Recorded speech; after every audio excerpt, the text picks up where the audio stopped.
दोस्तों, आज हम बात करेंगे रामायण के उसे पात्र का जिसका राम रावण युद्ध में एक महत्वपूर्ण भूमिका था। दोस्तों, जानने से पहले हमारे वीडियो को लाइक करके चैनल को सब्सक्राइब करके साथ ही बेल आइकन घंटी जरूर दबाएं। तो चलिए जानते हैं रामायण में उसे पात्र के बारे में, लेकिन उनका जिक्र रामायण में बहुत कम देखने और सुनने को मिलता है। आखिर कौन था वह महान पात्र, तो चलिए करते हैं ज्ञान की बातें। दोस्तों, हम बात कर रहे हैं लक्ष्मण जी की पत्नी उर्मिला का, जो एक बहुत पतिव्रता नारी थी। जब भगवान राम को वनवास जाने का आदेश हुआ था, माता सीता भी उनके साथ जाने लगी। उसे समय लक्ष्मण जी भगवान राम के साथ जाने की आज्ञा मांगी ली। लेकिन जब लक्ष्मण जी अपनी माता से आज्ञा लेकर उर्मिला के कच्छ की ओर बढ़ने लगे, तब सो रहे थे कि कहीं उर्मिला ये जिद ना करे कि वह भी मेरे साथ चलेगी। अगर वह मेरे साथ चलेगी तो मैं भैया और भाभी का सेवा कैसे कर पाऊंगा।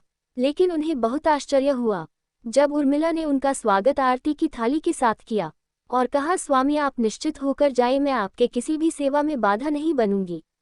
लक्ष्मण जी बहुत खुश हुए और उन्होंने उर्मिला से कहा, ठीक है, मैं वहां भैया और भाभी का सेवा करूंगा और तुम यहाँ माता कौशल्या का सेवा करना और बहू के रूप में अपनी सारी जिम्मेदारियां को बखूबी निभाने। उर्मिला जी ने लक्ष्मण जी के आदेशों को खुशी खुशी स्वीकार किया।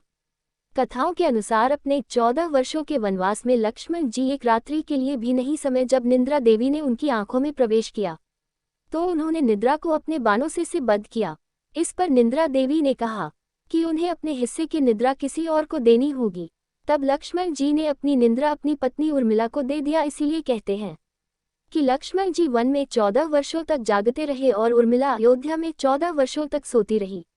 कथाओं के अनुसार रावण के पुत्र मेघनाथ को यह वरदान प्राप्त था कि उसे केवल वही मार सकता है जो 14 वर्षों तक सोया ना हो। यही कारण था जब भगवान श्री राम का राज्याभिषेक हो रहा था तो अपने वचनों के अनुसार निद्रा देवी ने लक्ष्मण को घेरा और उनके हाथों से छात्र छूट गया। इसी कारण वह सो गए और भगवान राम के राजा अभिषेक नहीं देख पाए और उनके स्थान पर उनकी पत्नी उर्मिला ने राधे अभिषेक देखा। दोस्तों, एक तरफ से कहा जाए तो मेघनाथ के मंदिर में उर्मिला का वीर इतना योगदान था जितना कि लक्ष्मण जी का था। जब लक्ष्मण के हाथों मेघनाथ की मृत्यु हुई, उसे वक्त मेघनाथ के पत्नी सुलोचना वहां आई थी और क्रोधपूर्वक लक्ष्मण से कहती है, महारथी तुम इस बुलावे में मत रहना कि मेरे पति का वध तुमने किया है। ये तो सत्य है कि अपने भाग्य का परिणाम नाम है। दोस्तों, यहाँ पर सुलोचना ने दूसरी सतगुरु में उर्मिला का ही संदर्भ दिया था। यहाँ एक प्रश्न और आता है कि अगर उर्मिला 14 वर्षों तक सोती रही तो उसने अपने पति के आदेश अनुसार अपने कुटुंब का ध्यान कब रखा। इसका जवाब हमें रामायण में ही मिलता है। उर्मिला को यह वरदान था कि वह एक साथ तीन जगह उपस्थित हो सकती थी और इन 3 अलग अलग कार्य कर सकती है। इस कारण उनका ही 14 वर्षों तक सोता रहा। दोस्तों, आपका क्या रहा है कमेंट बॉक्स में बताएं और वीडियो अच्छी लगी हो तो इसे लाइक करें, हमारे चैनल को सब्सक्राइब अवश्य करें। फिर मिलेंगे खास वीडियो के साथ, तब तक देखते रहिए।